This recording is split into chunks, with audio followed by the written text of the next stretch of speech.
Camerounais. Voilà donc pour la consommation du café à Yaoundé. On a un peu fait le tour avec vous. Et vous avez commencé à évoquer, M. Maledi, la consommation du café à Douala. Et on va voir dans le reportage qui va suivre avec Anissé Simo, qui a pris quelques tasses avec des habitants de cette métropole économique, que la consommation du café rentre de plus en plus dans les habitudes. C'est une consommation diversifiée, puisqu'on va voir que les gens prennent du café à domicile, dans les bureaux.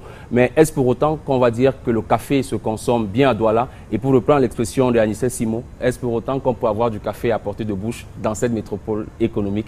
Regardons son reportage et nous prendrons une tasse de café après. Oui,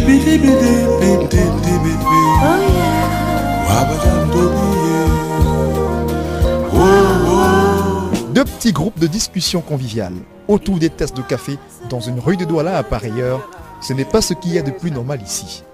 Je pense qu'après 18 h, les boissons chaudes sont bonnes comme les fruits. Ici comme là, la clientèle est de plus en plus jeune et le café coule de source.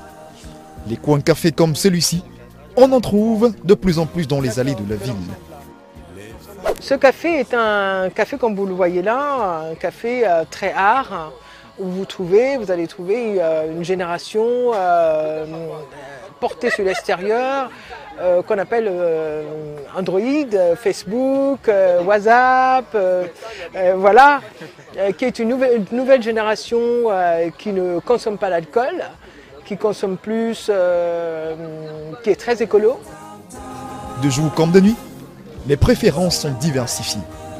La gamme de choix est large. Le café produit localement trouve aussi sa place sur la table de ses amateurs. Genre le matin, les gens aiment bien le café moulu. Parfois, les gens le veulent léger ou bien un peu plus fort. Et dans l'après-midi, en début de soirée, parce que la maison marche aussi comme un after-work, donc les gens sont habitués à boire du café qu'on mélange avec du rhum. Ici, on fait par exemple du thé au thym. C'est très bon pour tout.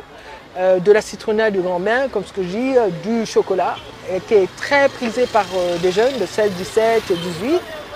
Le café normal, ça veut dire le café avec un peu de lait, le lait chaud. Et pour les plus grands, ça veut dire 30-35 ans, qui ont droit, donc un café avec un mélange d'un peu de rhum à l'intérieur.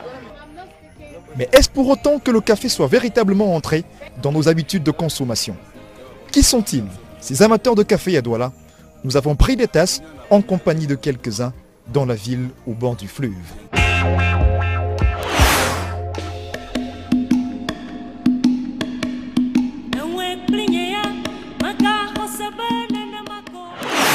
Le café pour moi c'est une vieille histoire d'amour. Je peux dire ça fait à peu près 15 ans aujourd'hui, 15 ans que je consomme du café. Et le café, pour la petite histoire, comme le disent certains, il y a un slogan qui court les rues maintenant qui dit que ça éveille les sens. En fait, le café, ça éveille. Et c'est la première raison pour laquelle on consomme le café. Et l'autre raison, c'est beaucoup plus pour son goût. Ok, bon. Lui, c'est Andelbert Teke. Ce jeune Camerounais consomme du café local depuis 15 ans déjà. Il en est vraiment amoureux et en parle toujours avec une bonne dose de passion. Il suffit de lui demander par exemple ses préférences et il se livre tout de suite à un véritable récital caféiné. On a deux types de café, l'arabica et le robusta. Bon, déjà l'arabica, il a cette particularité que c'est doux. C'est très doux vraiment et ça a un goût plutôt fruité. Par contre, le robusta, comme le nom l'indique, c'est ça qui est plus amer et c'est robuste, comme ça se dit même par son nom. Donc c'est ça qui est plus fort en fait. Donc du coup, parfois on a ce mélange en pourcentage. Chaque consommateur a son histoire avec le café. La boisson a réussi à séduire plus d'un et à changer les habitudes de consommation de beaucoup d'autres. C'est par rapport à une visite quelque part. On m'a fait découvrir en me donnant une tasse. J'ai demandé où ça se vend. On m'a dit à la boulangerie moderne. Je me suis dirigée, je prends ce café de temps en temps. Nous sommes justement devant la brûlerie moderne à Bonapreso. Le magasin est réputé pour la commercialisation du café. Une fois à l'intérieur, les senteurs du café titillent les odorats et affolent les papilles gustatives des amateurs. On vend en majorité du café du Cameroun, fait au Cameroun par Monsieur Desplaces. Et la particularité du magasin en réalité, c'est que nous vendons tous les produits. Enfin, nous avons une gamme de produits qui représentent le Cameroun. D'ici, nous avons obtenu une invitation du patron des lieux. Nous l'avons retrouvé dans son bureau à Bonanto.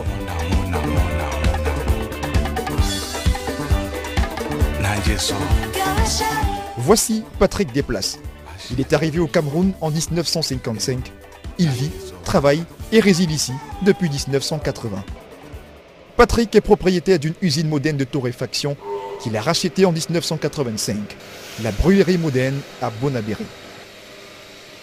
Il est également planteur de café sur 63 hectares à Kwoptamo dans le Noun depuis 2004. Du haut de son statut de grand amateur de café camerounais, M. Desplaces en a fait une affaire personnelle et a longtemps scruté les courbes et habitudes de consommation.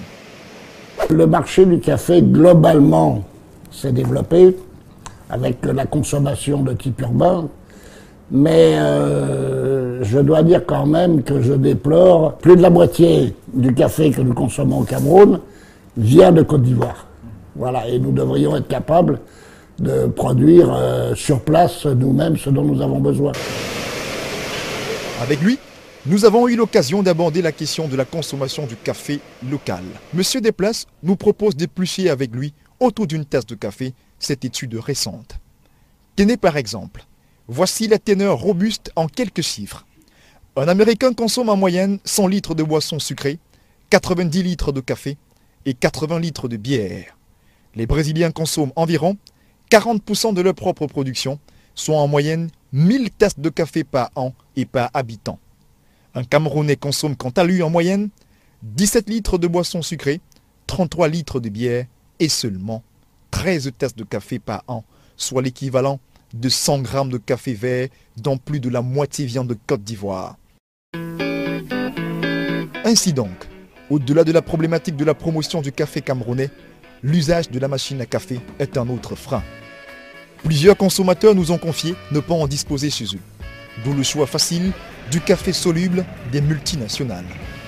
D'ailleurs, comment se porte le marché de la cafetière à Douala? Nous avons visité le rayon cafetière de ce magasin à Akwa. Il en existe plusieurs types, à des prix variés. Une clientèle existe bel et bien. Hortense Memadi à la charge de ce rayon. On a les acheteurs qui prennent à caractère domestique et pour les bureaux. Les cafetières se vendent bien. C'est l'élément le plus important. Le matin, quand on arrive au bureau, ou bien après, quand on est un peu fatigué, après une réunion, on doit se prendre une tasse de café. À Douala comme partout ailleurs dans le pays, le café traîne au fond de sa tasse une mauvaise réputation.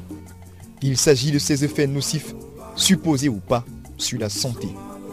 Ceci constitue inéluctablement un frein à sa consommation. Mais qu'en est-il exactement? Marthe-Élise Tanque, spécialiste en nutrition et diététique, nous a offert une tasse faite maison. Précision utile, du café, elle en consomme aussi. Je me suis rapidement frottée au café et avec papa, de temps en temps, quand on débarrassait la table, on goûtait un peu ce qui restait dans la tasse. Et il y a cet arôme subtil du café là qui m'est resté, ce qui fait que bon, de temps en temps, j'en consomme. Oui. Et entre-temps, dans mes recherches, mes études, je me suis rendu compte que le café, après avoir mangé un bon plat appétissant, on pouvait prendre une petite tasse sans sucre pour faciliter la digestion. Elle nous confirme d'ailleurs que les effets nocifs du café, ce n'est pas qu'une histoire d'idées reçues. Mais attention, tout résiderait dans l'excès comme pour tout aliment. Le café est très très nocif lorsqu'on exagère. Pourquoi? Parce que j'ai pour habitude de dire tout est poison, il n'y a de poison que de doses. Donc prise dans des petites doses, il va être diurétique, il va faciliter l'élimination, les rétentions d'eau et tout, il va être digestif. Mais à des grandes quantités, par exemple, quelqu'un qui prend au moins 2, 3, 4 tasses de café par jour, c'est pas bon. D'un côté parce que, soit il prend avec beaucoup de sucre, une tasse, 2 morceaux de sucre, 3, 4, 5 tasses, ça fait 10 morceaux de sucre, ça fait beaucoup. Deuxièmement, c'est ça, les alcaloïdes qui sont des excitants du système nerveux. Donc, à la longue, on peut trembler un peu. Marthe utilise abondamment du café dans le cadre de son travail au quotidien. Des vertus, il en existe tellement. Le café, moi, je le consomme comme digestif. Je le consomme également comme tonifiant intellectuel. Quand je dois travailler un peu tard, je ne veux pas somnoler et autres, je vais consommer le café. Et ensuite, le café, je le consomme comme dépuratif. Parce que l'effet diurétique du café, c'est lorsqu'on fait le lavement avec l'épuge. Avec le café, il cause moins de dégâts au niveau des reins et au niveau du foie. Donc, à ce titre-là, je fais des lavements avec du café. C'est d'ailleurs la thérapie du Dr Gerson. Depuis 1930, il a expérimenté sur des problèmes de diabète et de surcharge pondérale. Donc, j'en consomme pour pouvoir faciliter la mobilisation de la graisse dans mon corps. Vous savez, le café permet de maintenir sa ligne. Ah là, nous avons suffisamment pris du café pour ce jour. En plus, avec du sucre à tous les coups. Pas très bon pour nous. Au-delà des clichés, la consommation du café torréfié localement mérite sans doute une promotion plus efficace et plus accentuée. Et peut-être que très bientôt, les tasses de café grappilleront plus de place à nos très chères bouteilles de bière.